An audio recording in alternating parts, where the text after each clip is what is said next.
Hello po sa inyong lahat mga ka-crypto. Ako po si Pinoy Crypto Trader at sa video na ito ay atin pong pag-uusapan ang tungkol dito kay Ethereum. Kung saan ay meron pong isang analyst ang nakapagsabi na itong si Ethereum ay ma-outperform daw po niya or mahihigitan daw po niya ng malaki itong si Bitcoin. Kaya yan. Bago po tayo magpatuloy ay nais ko lamang po munang bigyang linaw ang aking disclaimer kung saan ang nilalaman po ng video na ito ay hindi po ito isang financial advice. For education and information purposes lamang po ang layunin nito. Maliban po dito ay nais ko na rin pong magbigay babala na wala pong kahit anumang group chat ang Pinoy Crypto Trader. Ayan, ang sabi po rito ay Ethereum or ETH to print bullish divergence will outperform Bitcoin. Yan. Dahil daw po sa bullish divergence na nabubuo dito kay Ethereum ay ito raw po ang siyang magiging sanhi para mahigitan niya ng malaki itong si Bitcoin. Yan, the pseudonymous trader Bluntz has predicted that Ethereum will outperform Bitcoin over the next few weeks. Ayan. Ang hindi po kilalang trader na gumagamit po ng pangalang Bluntz ay siya po yung naglabas ng kanyang prediction dito kay Ethereum. Kung saan ay ayon po sa kanya ay mahihigitan daw po niya itong si Bitcoin dito sa paparating na ilang mga linggo. Ayan. Bluntz is this bullish about the leading altcoin because for the first time in history, ETH BTC is about the printing of the first 2-week bullish divergence. Kaya yan. Ayon po kay Bluntz ay napaka-bullish po siya.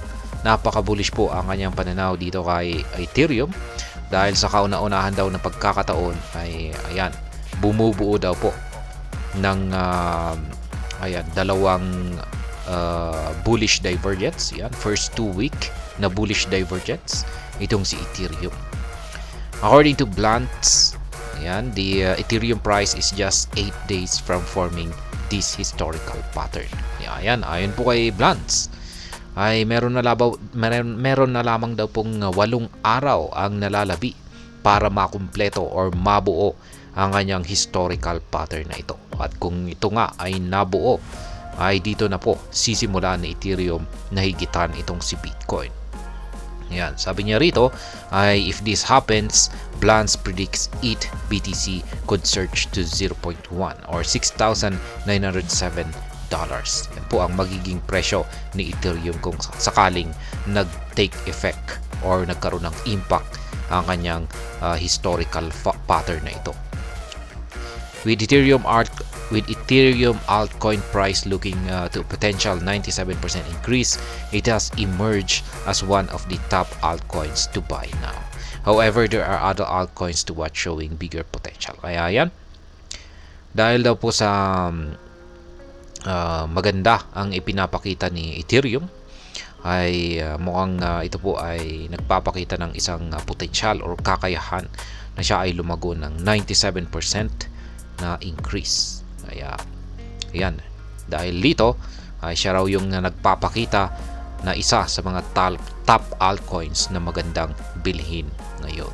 Kaya yan po ang dahilan bakit nasabi ito ng isang pseudonymous trader na gumagamit ng pangalang Bluntz. Ayan, hanggang dito na lamang po tayo sa video na ito. Sana po ay inyong nagustuhan ang aking paliwanag sa video na ito. Kung inyo po itong nagustuhan ay pakiclick lamang po ang like button nito. Para naman po sa mga bago lamang dito, kayo po ay aking inaanyayahan para mag-subscribe. Pakiclick na rin po ang bell icon nito dahil ito po ang siya magsisilbing notification nito sa mga bago kong videos na akin pong ina-upload sa aking YouTube channel na ito. Marami pong salamat sa panonood. Ingat po tayo lagi at God bless po sa ating lahat.